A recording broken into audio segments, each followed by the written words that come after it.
There are a lot of couples that role play those types of situations because it is kind of like, I don't.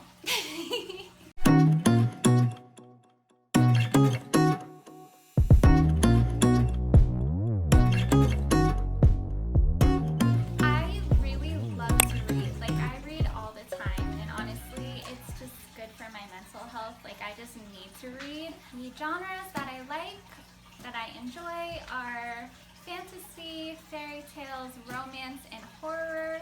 And I have been ashamed of it for a really long time, but one of my favorite genres out there is the paranormal romance genre. And this genre gets a lot of crap. People just take the genre way too seriously. So I have this book here. It is called Dark Prince by Christine Feehand. And I actually really love this book. I've read it twice. And it's a piece of trash. But that's what makes it good, and that's what makes these types of books popular.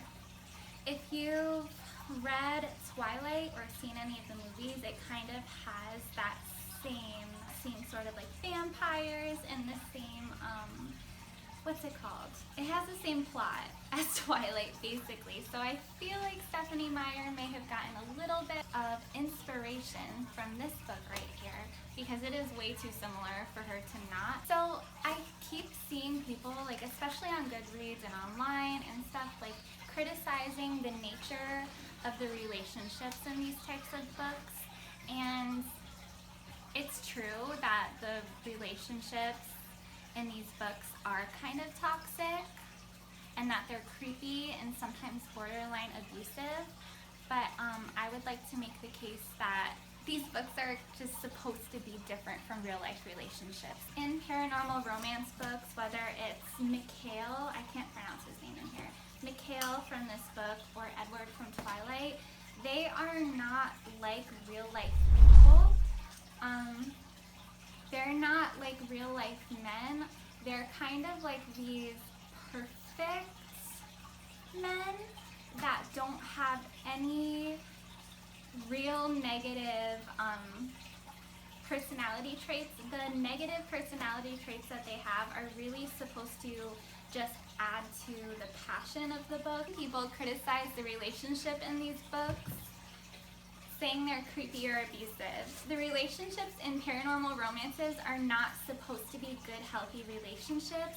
They would not work in real life. The point of these books is to be kind of an escape from reality.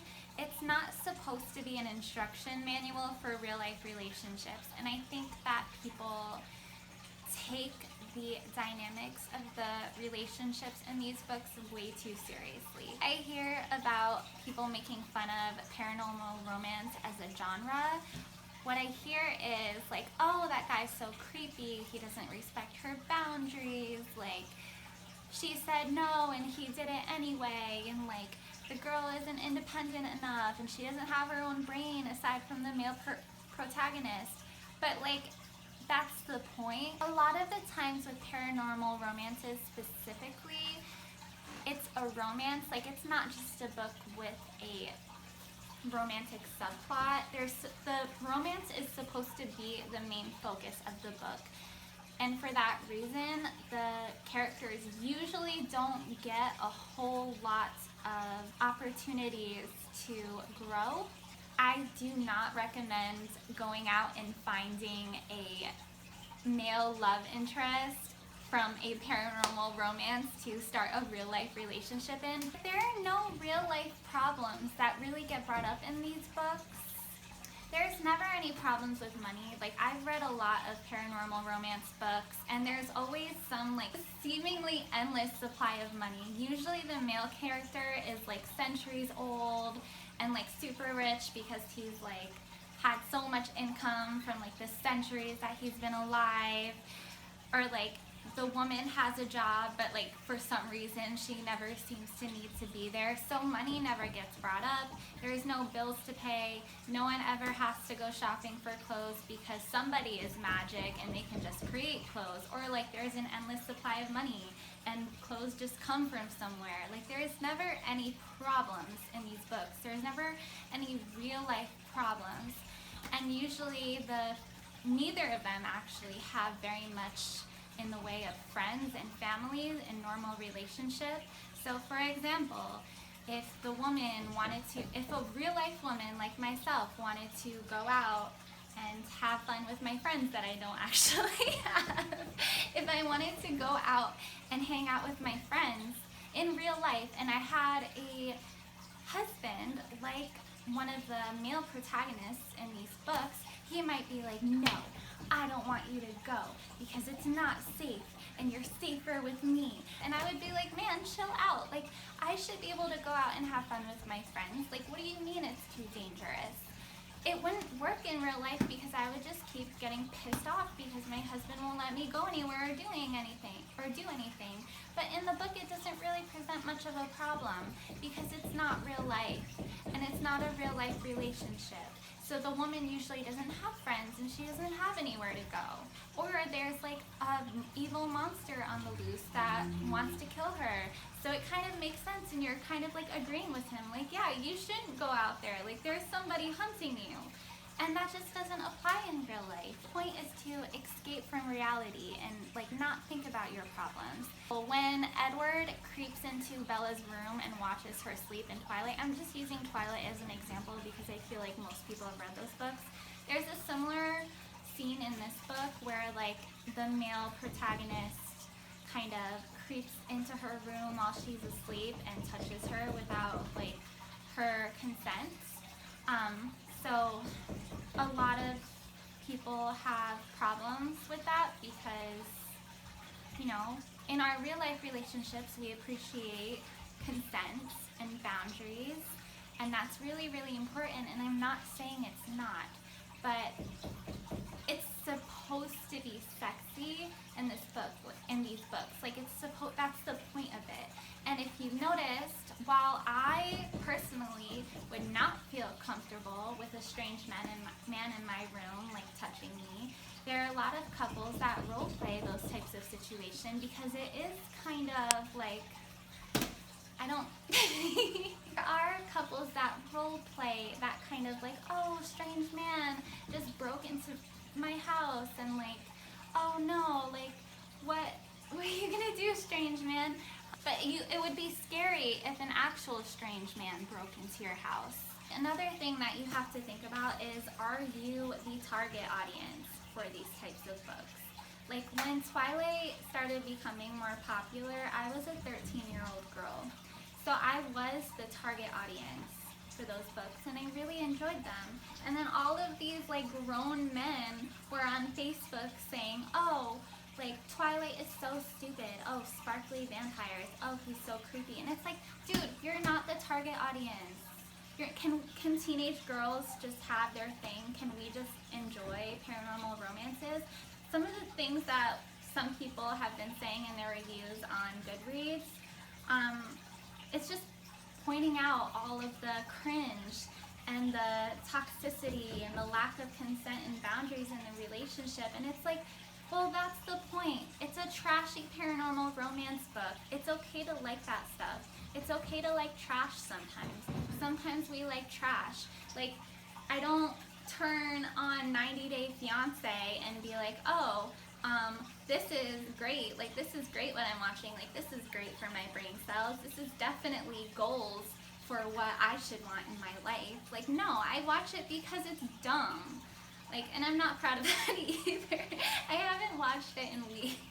This pandemic's really getting to me. So this review says, and I don't know if I'm allowed to read the review, but it goes, by page 15, another man has casually placed his hand on our female protagonist's leg and invited her outside. Correct, normal, and balanced reaction from the male would be, A, realize that this woman is a perfect stranger and therefore perfectly entitled to receive attention from other men. B, decide to stake your claim next time you see her and offer to be her one and only, hoping earnestly that she will choose you. Or C, use your psychic powers to attempt to kill him, stopping only when the female protagonist desperately entreats you to stop. Guess which one a paranormal romance hero would pick? Spoiler, it's C. You know why? Because that's what makes the book exciting. You know what I mean? It's passionate. Like, I don't want him to be like, oh, it's perfectly fine that a man just touched you. Like, that's okay. No, I want him to be angry. Like, that's the point. That's what makes it entertaining. If he had normal, balanced reactions the whole book, why would I even read it? I get normal, balanced reactions from my real-life relationship.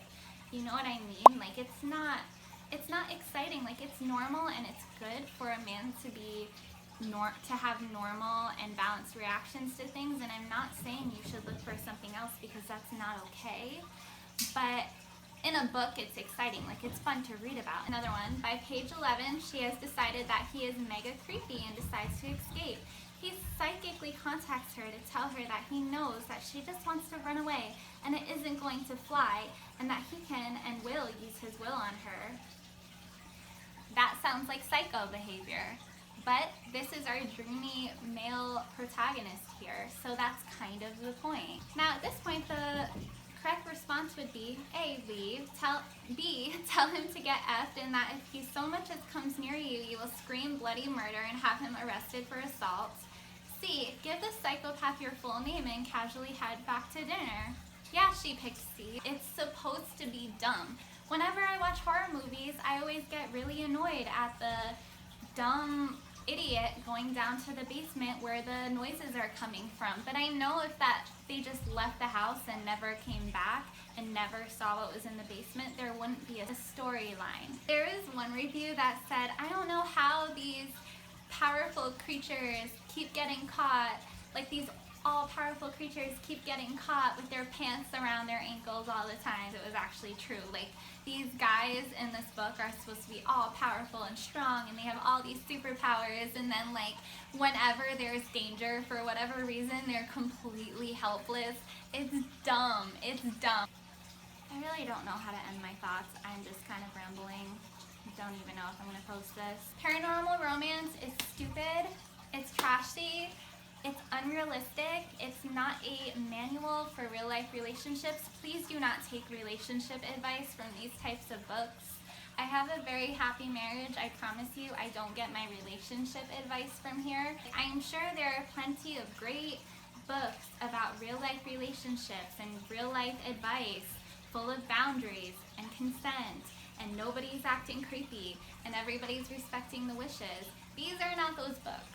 You can go read those books. Leave me with my trash. This is my trash. I want my trash. Like, stop trashing my trash. I love these books. Like, I love how dumb and creepy and trashy it is. Just leave my paranormal romance books alone. Go read some realistic self-help, boundary, consent books. Leave my, like, crazy male chauvinist books alone. Like, I love these books. Thank you and goodbye.